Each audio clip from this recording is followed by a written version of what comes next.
السلام علیکم ورحمۃ اللہ وبرکاتہ۔ ساتھیو، پیر اجمل قادری صاحب آپ نے ماشاء اللہ تعالیٰ بہت ہی خوبصورت اور زبردست یہاں پر ایک نکتہ سمجھایا کہ جو ہمارے آج کل شادی بیاہ کے موقع کے اوپر جو رسمیں آج ادا کی جاتی ہیں اور بڑی پابندی کے ساتھ اور بڑی باقاعدگی کے ساتھ ادا کی جاتی ہیں، جس میں سوائے انا للہ و انا الیہ راجعون پڑھنے کے علاوہ اور کچھ بھی نہیں ہے، مگر ہم پھر بھی جو ہے وہ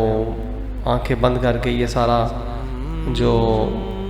غیر اسلامی رسومات ہیں وہ ادا کرتے ہیں۔ آئیے ذرا توجہ سے سنتے ہیں کتنا خوبصورت نکتہ بیان کرتے ہیں۔ ہمارے جو خوشیاں ہوتی ہیں نا، وہ اپنوں کے بغیر مکمل نہیں ہوتی۔ جب بچے کے دن طے کرتے ہیں نا ہم، تو اس میں ایک بات ہم یہ بھی کرتے ہیں کہ جب تاریخ طے ہو گئی اور میرج ہال کا بندوبست ہو گیا اور کتنے لوگ آئیں گے یہ بات طے ہو گئی، تو پھر ایک بوڑھا بولتا ہے بیچ میں سے، ایک بزرگ، وہ کہتا ہے یار بات سنو، سارے جمع ہو، تمہاری پھوپھو تم سے ناراض ہے اور لڑکے کی پھوپھو ناراض ہوئی تو خوشی کا مزہ کوئی نہیں آئے گا، چلو نا اس کو راضی کرنے چلے۔ یہاں بھی یہ کام ہوتا ہے کہ ہمارے علاقے میں ہی ہوتا ہے جی، ماموں کو بھی منا کے لاؤ، ناراض ہے، خوشیاں ماموں کے بغیر ادھوری ہیں۔ چچا کو بھی منا لو، اچھا وہ چچا ماموں جو ناراض ہوتے ہیں وہ بھی سارے نخرے شادی والے دن ہی دکھاتے ہیں، ان کو بھی پتہ ہوتا ہے کہ آج انہوں نے منانا ہی منانا ہے، اور اس دن کیفیت یہ ہوتی ہے کہ جو بھی کرنا پڑے، میں نے دیکھا ہے معافی مانگنی پڑے تب بھی کچھ کرنا پڑے، اور یہ اچھی بات ہے، بری بات نہیں، منانا چاہیے، خیر کی بات ہے۔ لیکن جو میں بات عرض کرنے لگا ہوں، آپ یقیناً میری بات کی تائید کریں گے، بھئی اگر ہماری خوشی پھوپھو کے بغیر نہیں ہوتی، خالہ کے بغیر نہیں ہوتی، ماموں اور چچا کے بغیر نہیں ہوتی، تو شادی کی خوشی نبی پاک کے نعت کے بغیر کیسے ہو جاتی ہے؟ حضور کی شریعت کے بغیر کیسے ہو جاتی؟ اللہ کرے نا کہ شادی میں سے ایک بڑا بوڑھا بولے، اللہ کرے نا کہ شادی میں سے ایک بڑا بوڑھا بولے اور بول کر یہ بھی کہے کہ پتر دیکھو، چاچا، ماموں، خالہ، پھپھو، ان سب کے بغیر اگر خوشی نہیں تو دیکھنا شادی میں بینڈ باجا نہیں بجانا، اللہ رسول ناراض ہو جائے۔ ہم نے ان کو بھی شامل کرنا ہے، دین کو بھی شامل کرنا ہے خوشی میں۔ دیکھنا عورتوں کی مووی نہیں بنانی ورنہ وہ ناراض ہو جائے، مہندی پہ مرد عورتوں کو اکٹھے نہیں بٹھانا ورنہ شریعت روٹ جائے گی، شادی والے دن لڑکیوں کو، جوان کو پھول دے کے کھڑا نہیں کرنا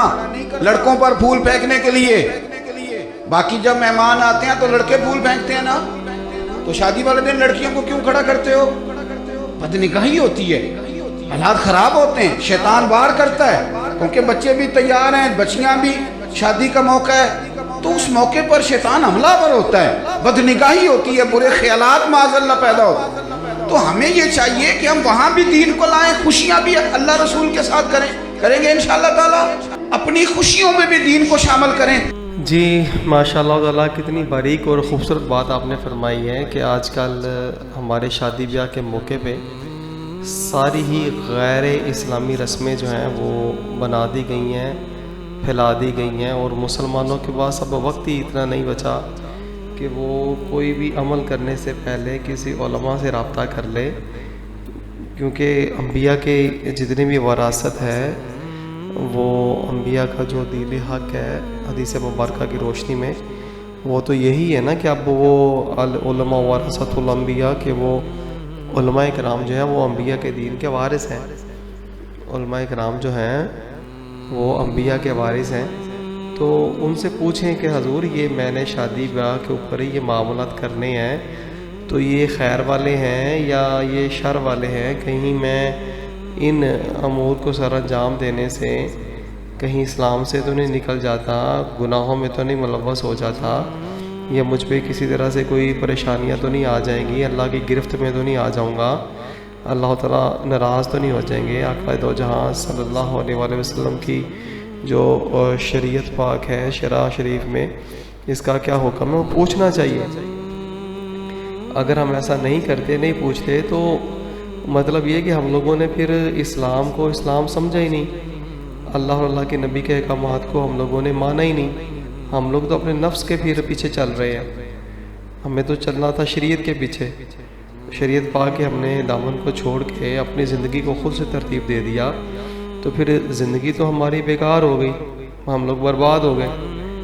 تو ہمارا مقصد جو مسلمانوں کا تھا وہ تو فوت ہو گیا۔ تو اس لیے جب ہم کلمہ پڑھتے ہیں نا تو ہمیں اس چیز کا بخوبی ادراک ہونا چاہیے کہ ہمیں کوئی بھی کام کرنا ہے نا تو پھر ہم اسلام کا دروازہ کھٹکھٹائیں اور پوچھیں کہ اسلام جی بتائیں میں نے آپ کو قبول کیا ہے، تو اس حوالے سے اس معاملے میں، اس سیریمنی میں، اس ایونٹ میں جو میں یہ کرنے جا رہا ہوں میرے لیے کیا شرعی رہنمائی ہے، اور اس کے مطابق سارے معاملات کریں، کیونکہ ہم نے شریعت پاک کے مطابق چلنا ہے، اپنی طبیعت کے مطابق نہیں چلنا، ٹھیک ہے نا؟